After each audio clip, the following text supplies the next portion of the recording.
ఉంటుంది, అక్కడికి వచ్చి జాయిన్ అవ్వండి. ఓకేనా? ప్రీవియస్ క్వశ్చన్స్ అక్కడ మనం డిస్కస్ చేయడం జరుగుతుంది. సరే, ఎక్లాన్ నార్మల్ ఫామ్ వచ్చింది.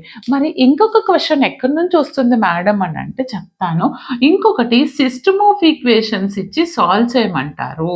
మరి సిస్టమ్ ఆఫ్ ఈక్వేషన్స్ ఎన్ని మెథడ్స్లో ఉన్నాయి మేడం, ఎలా అడుగుతారు అని అంటే అది కూడా చెప్తాను.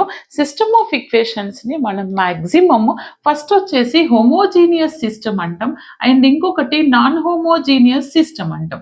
మీకు తెలుసు హోమోజీనియస్ సిస్టమ్ అంటే A X is equal to B ఫార్మాట్లో ఉంటుంది, నాన్ హోమోజీనియస్ అంటే ఏఎక్స్ ఇజ్ ఈక్వల్ టు 0 ఫార్మాట్లో ఉంటుంది. హోమోజీనియస్ నుండి unique, infinite and no solution కనుక్కుంటాం, అండ్ నాన్ హోమోజీనియస్ నుంచి కన్సిస్టెంట్, ఇన్కన్సిస్టెంట్ సొల్యూషన్స్ చేస్తాము.